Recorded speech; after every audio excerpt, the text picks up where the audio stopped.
হালালি।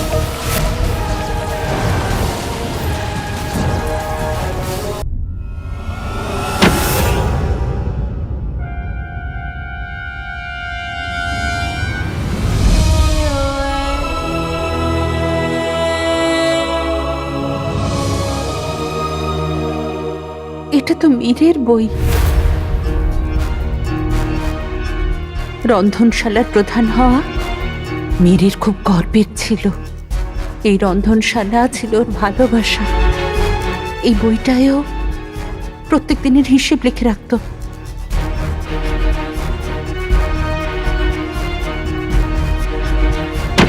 তার মানে ওনার উধাও হয়ে যাবার দিনের হিসাবও এই বইতে থাকবে, আর আমরা হয়তো ওখান থেকে কোনো সূত্র পাবো। যেদিন মীর উধাও হলো সেটা প্রথম জুম্মার রাত ছিল।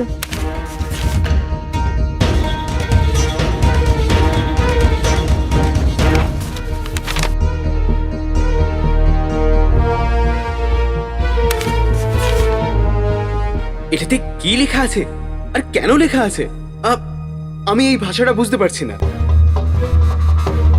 মীর 12টা দেশের ভাষা জানতো। প্রত্যেকটা ভাষার উপর ওর দখল ছিল। বাহ, দারুণ ব্যাপার। আমি তো আমার নিজের ভাষাটাও ঠিক করে জানি না। আমি বলতে চাই একরকম আর বলি আর এক রকম। এটা ফার্সিতে লেখা, কিন্তু আমিও ফার্সি পড়তে পারি না।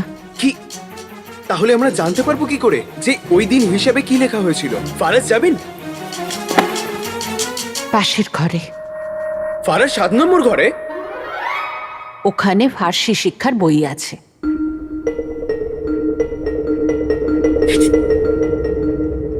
ততক্ষণ আমি চেষ্টা করি।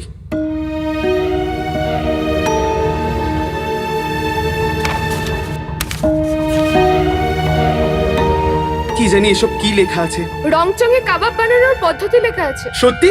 চলো বানাই।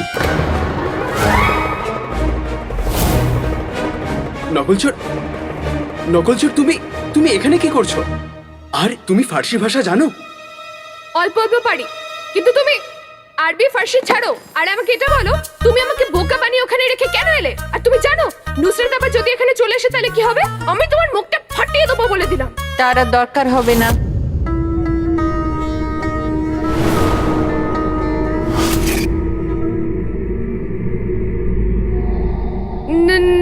নুসরাত আপা,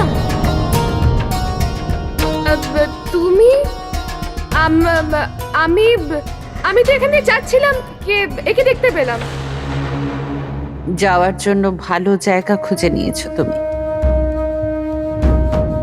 যাকে এখন এই সমস্ত কথা দরকার নেই, আমাদের তোমার সাহায্য প্রয়োজন। হ্যাঁ হ্যাঁ, বলো না আমি কি করতে পারি। দেখো, তুমি ফার্সি পড়তে জানো, এখান থেকে একটু পড়ে বলো কি লেখা আছে।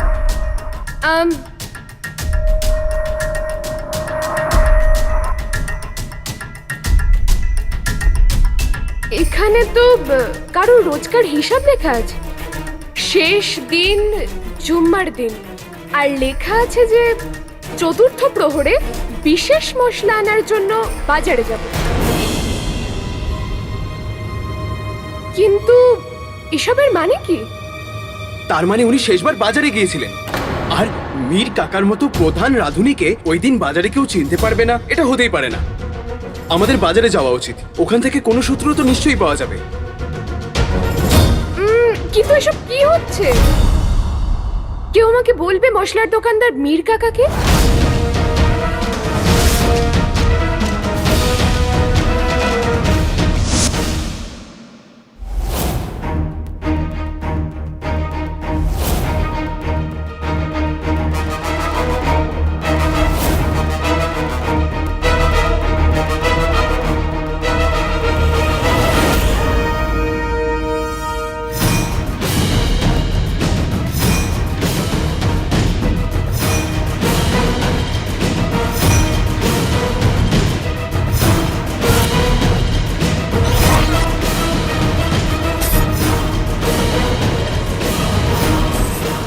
মীর মুস্তাফা।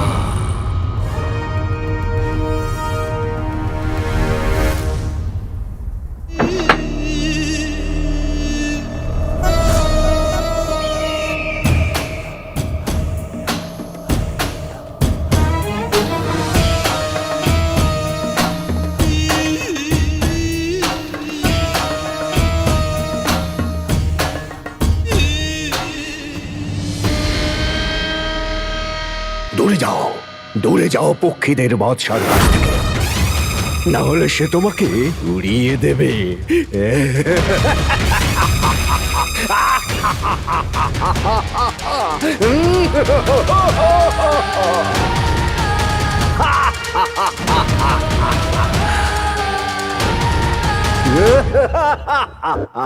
পক্ষীদের বাদশাহ, তোমার সময় এসে গেছে।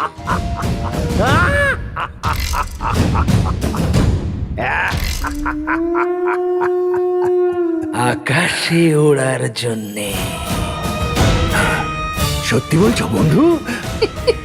তাহলে কি আবার পক্ষীদের বাদশাহ হলা আকাশে নিজের মতো উঠতে পারবে?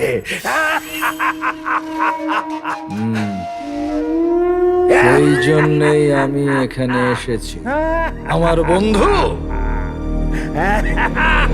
মীর মুস্তাফা।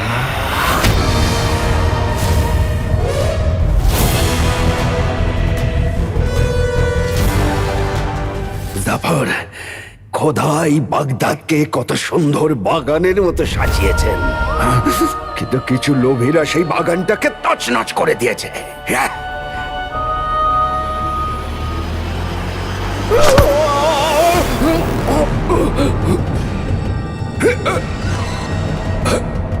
জাফর,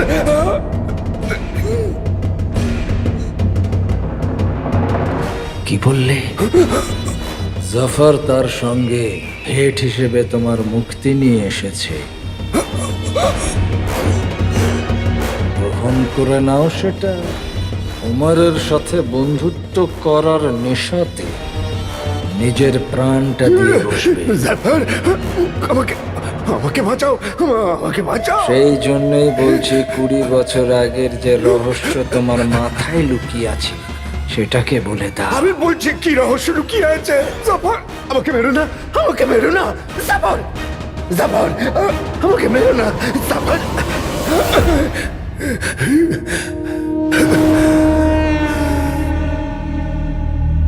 জাফর, আমি তোমায় বলছি 20 বছর ধরে আমি কি রহস্য লুকিয়েছি।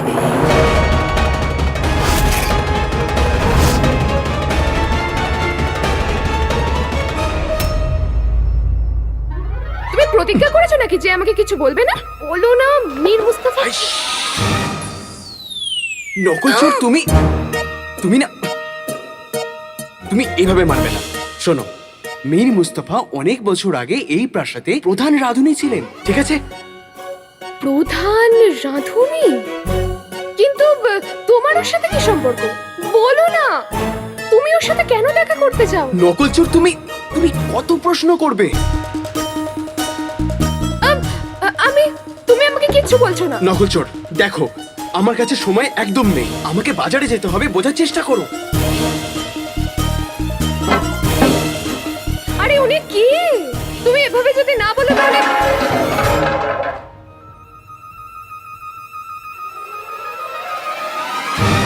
নকলচোর, তুমি না, তুমি আমাকে সাহায্য করবার জায়গায় আমার কাজ বাড়িয়ে দিচ্ছ। তুমি না, আমার থেকে দূরে থাকো, আমাকে আমার কাজ করতে দাও, আমাকে পরিষ্কার করতে দাও। যদি আমি সময় মতো বাজারে না পৌঁছাই তাহলে বাজার বন্ধ হয়ে যাবে। আর কাপড় কোথায়? আরে আমার কাছে শুধু একটাই মাত্র সুযোগ, যদি এটাও বেরিয়ে যায় হাত থেকে তাহলে নুসরাত আপা আমাকে দ্বিতীয়বার সুযোগ দেবে না। আচ্ছা, এবার আমি বুঝেছি তুমি মশলার বাজারে কেন যেতে চাইছো। তুমি মশলার বাজার এই জন্য যেতে চাইছো যাতে তুমি জানতে পারো মীর মুস্তাফা কোন মশলাগুলো ব্যবহার করতো, যাতে তুমি সেই মশলাগুলো ব্যবহার করো আর তুমি প্রধান রাঁধুনি হয়ে যাও। কিন্তু তুমি তো ডিমও সেদ্ধ করতে পারো না, তুমি কি প্রধান রাঁধুনি হবে? আমি না সবকিছু জানি, আমি একাই 100 জনের সমান। যাক খেলো, তুমি তো সবকিছু জানো, কত বুদ্ধিমতী তুমি। এবার সব জানতে পেরেছো, আর বিরক্ত করবে না। আমি যাই। হ্যাঁ, না না না না না না, তুমি আমাকে মিথ্যে বলছো, তাই না? বলো চোর, আমি তোমার সাথে বাজারে যাব। চলো, আমরা দুজন একসাথে বাজারে যাব।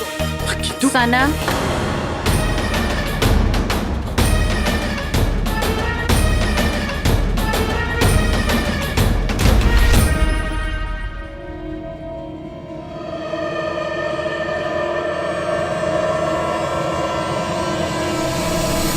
এই সেই রহস্য যেটা আমি 20 বছর ধরে লুকিয়ে রেখেছি। যে রক্ষা করে সে রক্ষক, যে খেয়ে নেয় সে ভক্ষক।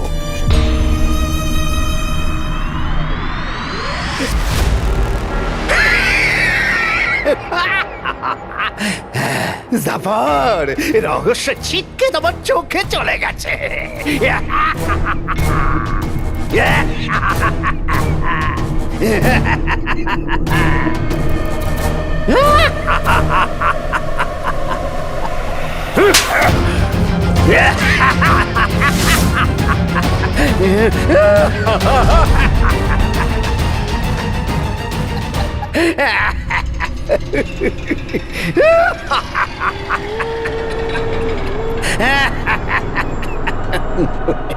তোমার এই স্পর্ধার জন্য অনেক মূল্য দিতে হবে তোমার। আমি জানি এটা 20 বছর ধরে তুমি তোমার এই মস্তিষ্কে রহস্যটাকে লুকিয়ে রেখেছ, কিন্তু এবার তোমার বন্ধু ওমর আমার এই সন্দেহটা বিশ্বাসে পরিণত করেছে।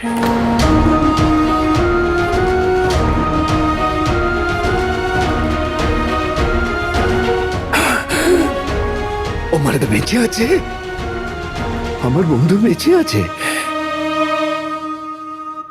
ওমরের নামটা শুনেই তোমার পাগলামি ঠিক হয়ে গেল। বেঁচে আছে ও, আর তুমি কি জানো যে ও এখন আমার বন্ধু, আর ও আমার ওপর তোমার থেকে বেশি বিশ্বাস করে। সেই জন্যই তো বলছি, ও বেশি বিশ্বস্ত হতে গিয়ে তোমার বন্ধু আবার নিজের প্রাণ টানা দিয়ে বসে। একদিনের আরো সময় তোমায় দিচ্ছি, এবার সিদ্ধান্ত তোমায় নিতে হবে। তুমি যদি চাও তাহলে আমাকে বলে শেষবারের মতো নিজের বন্ধুকে দেখতে পারো।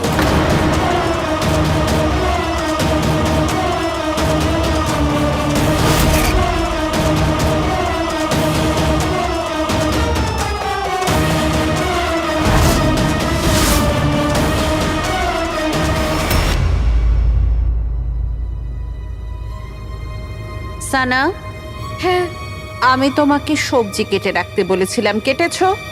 সবজি? হ্যাঁ, সবজি আমি এসে কেটে দিই আপা। ঠিক আছে, আমি বেগম সাহেবাকে গিয়ে বলে দিচ্ছি উনি যেটা খেতে চেয়েছিলেন সেটা খাওয়া সম্ভব হবে না, কেননা সবজি কাটা হয়নি। আর এরপরে বেগম সাহেবা যা বলবেন সেটার জন্য আমি কোনো দায়িত্ব নেব না। না না না, বেগম সাহেবাকে অভিযোগের সুযোগ দেব না, আমি সবজি কেটে দিচ্ছি।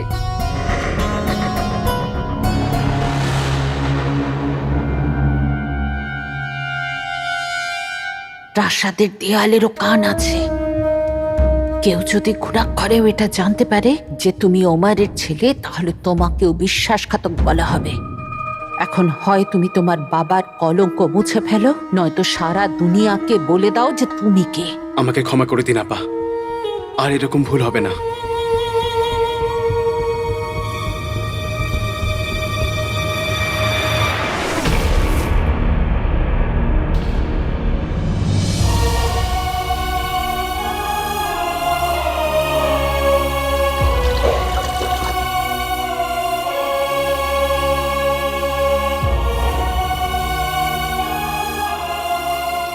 আলাদিন,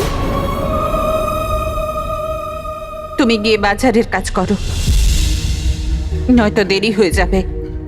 আপা, কিন্তু আমার কাজ এখনো শেষ হয়নি। আমি তোমার কাজ অন্য কাউকে দিয়ে দেব, তুমি যাও।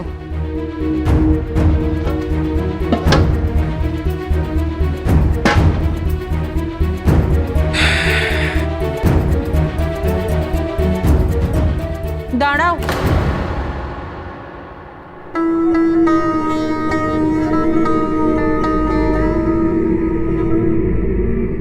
কোনো যুদ্ধ মন খারাপ নিয়ে জেতা যায় না, আশা নিয়ে জিততে হয়। আপা, আমার কাছে কষ্টের অনেক কারণ আছে, কিন্তু আশার জন্য নয়।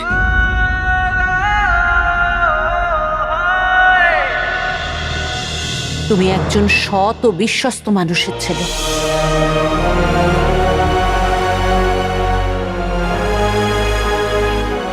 তোমার বাবা যদি বিশ্বাসঘাতক হতেন তাহলে মীরের বন্ধু হতে পারতেন না। উনি মীরের বন্ধু ছিলেন, তাই আমি তোমায় সাহায্য করছি। মীর যদি এখানে থাকতো ও একই কাজ করত। আল্লাহ তোমায় সফল করুন। আপা, এতক্ষণ তো সাহস ছিল, কিন্তু আপনি আশাও দিয়ে দিয়েছেন। মীর মুস্তাফা কাকা আমার বাবার বন্ধু ছিলেন, আমি ওনাকে খুঁজে বার করবই।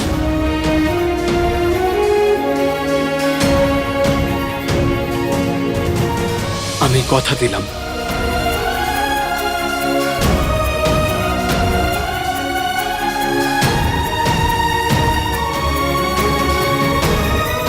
হে ঈশ্বরকে রক্ষা করো, ওর উদ্দেশ্যকে তুমি সফল করো।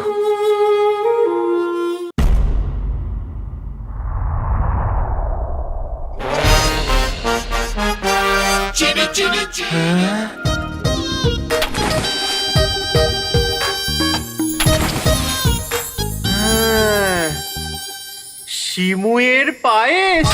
দুধ চাইলে শিমুই দেব, দুধ ফেটে গেল কোনো ব্যাপার না, ছানা দেব। আলাল হাবিবি, এবার আমি করব কি? আজ শিমুয়ের পায়েস হয়েছে, আজ শিমুয়ের পায়েস হয়েছে। শিমুয়ের পায়েস, শিমুয়ের তুই পায়েস। যতই নাচ জিনু, এই শিমুয়ের পায়েস তুই পাবি না। হ্যাঁ? কিন্তু কেন? এই শিমুয়ের পায়েসটা আমি মসজিদে প্রয়োজনীয় মানুষ আর গরিবদের জন্য বানিয়েছি। কিন্তু মা, মন থেকে গরিব আর পেটের দিক থেকে প্রয়োজনীয় তো আমি। তাহলে এই শিমুয়ের পায়েসটা আমায় দিয়ে দাও। চুপ কর। মা, তুমি আমার মন ভেঙে দিলে। এবার এই মন পাশের হুসেনের মিষ্টি দোকানের 12টা সিঙ্গারা খেয়েই জুড়বে। আমি চললাম সিঙ্গারা খেতে।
আজ আমি মীরকে খুঁজতে যাচ্ছি রুকসা। এই দূরত্ব আমি আর সহ্য করতে পারছি না। তুমি আমার জীবন, আর এবার জীবনকে ফিরে পাবার সময় এসে গেছে। মীরকে পেলেই আমাদের এই দূরত্ব চলে যাবে।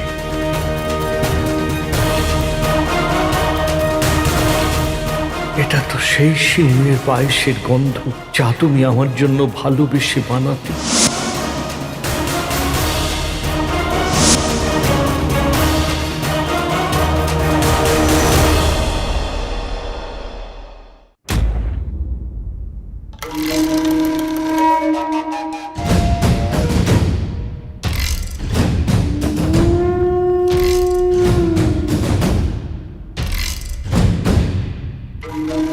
হুজুর, আমি এটা বুঝতে পারছি না যে আমরা ছদ্মবেশে এই মশলার বাজারে কি করছি। এই মশলার গন্ধগুলোই ওমরকে এখানে টেনে আনবে। ও খুব ভালো করেই জানতো যে ওর বন্ধু মেয়ের মোস্তাফা মাঝে মাঝেই এই মশলার গোদামগুলোতে আসতো আর এই বাজারেও। আর ওর প্রাণের বন্ধু আহমদ মশলার গোদামের মালিক, ও মীরের সঙ্গে দেখা করতে এখানেই আসতো।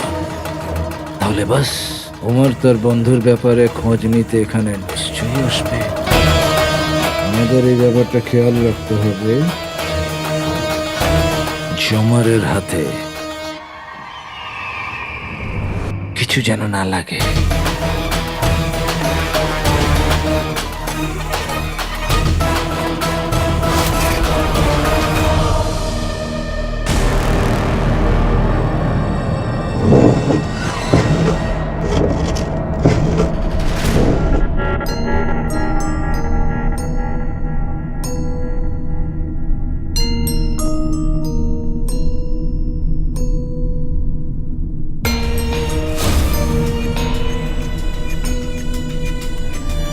আমি তোমাকে কথা দিয়েছিলাম ওমর, রাজ পর্যন্ত সেই কথা আমি রেখেছি। আমি তোমার সাথে দেখা করতে চাই, তোমার সাথে কথা বলতে চাই। তোমাকে বেঈমান হিসেবে অভিযুক্ত করেছিল আর কেউ নয়, সে জাফর। জাফর